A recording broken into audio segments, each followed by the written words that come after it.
Друзья, с вами Лариса. Сегодня мы будем писать цветы и рисы. Для работы можете использовать акрил, масло или гуашь. Работа этими красками очень похожа. Единственное, для масла нужен свой разбавитель.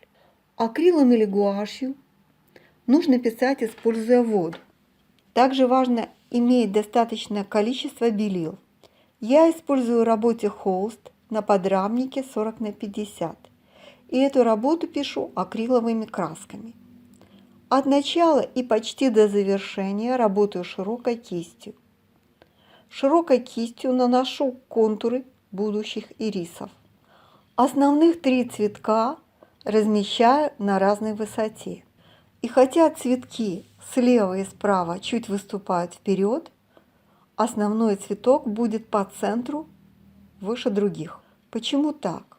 Потому что эта композиция напоминает букет. Но наши ирисы живые, они растут на фоне других ирисов. Вместе с бутонами всех цветов 9. И это важно. В нашей культуре принято считать нечетное количество цветов символом долголетия. Поэтому стоит обратить на это внимание, потому что положительная энергетика в картине очень важна. Эта положительная энергетика должна передаваться зрителю, а картина воодушевлять и радовать. Теплые цвета еще более теплые в окружении холодных. Холодные дают возможность воспринимать теплые цвета свежими, не жухлыми. Использование комплементарных цветов всегда задерживает внимание. Наиболее активно такое тепло-холодное мерцание использовали импрессионисты. Этот прием создает ощущение воздуха, пространства. И в переливах теплых лучей мы стараемся передать воздушную перспективу. Цветы заднего плана не только более холодные сами по себе, а еще это создается благодаря тому, что мы хотим передать ощущение глубины. Но и прописывая теплые цветки, мы постоянно каждый мазок кладем, создавая мерцающую тепло-холодную мозаику. Почти всю работу веду широкой кистью. Это моя работа авторская. Она не списанная с других картин или фотографий. Поэтому, если вы делаете работу со мной, ваша работа будет копией моей работы.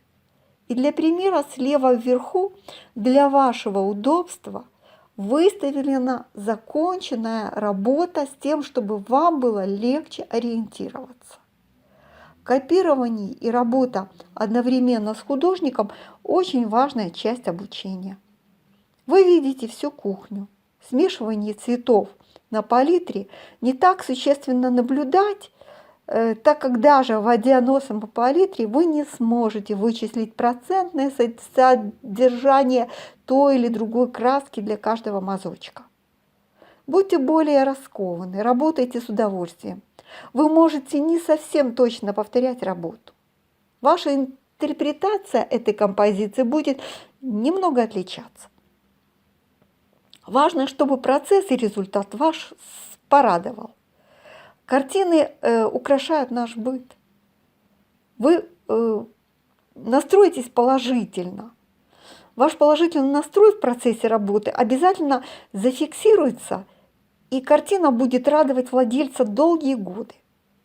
Поэтому работайте только по вдохновению, с хорошим настроением. Так работа идет быстрее. Она не должна вам надоесть. Напротив, подойдя к завершению, оставайтесь с желанием продолжать активные занятия. Побыстрее опять взять кисть и получить огромное наслаждение от самого процесса написания работы и в восторге от результата. Пишите всегда в состоянии влюбленности в натуру, в каждый изгиб, цвет, оттенок. Пусть эта влюбленность в жизнь делает ваше творчество радостным. Тем более, что тема лета, цветения, буйства жизненных сил и энергии очень важна в этой картине, в других картинах. которую вы делаете для себя или других людей.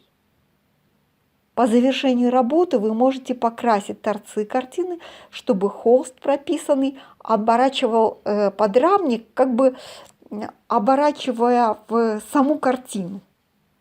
Сейчас не всегда используют рамы. Поэтому картины даже на выставках с аккуратными торцами может выглядеть достаточно неплохо и без рамы. Очень приятно писать эти великолепные цветы. Завершаем работу.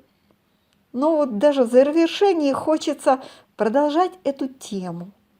И опять хочу писать великолепные ирисы, которые изумляют разнообразием цветов.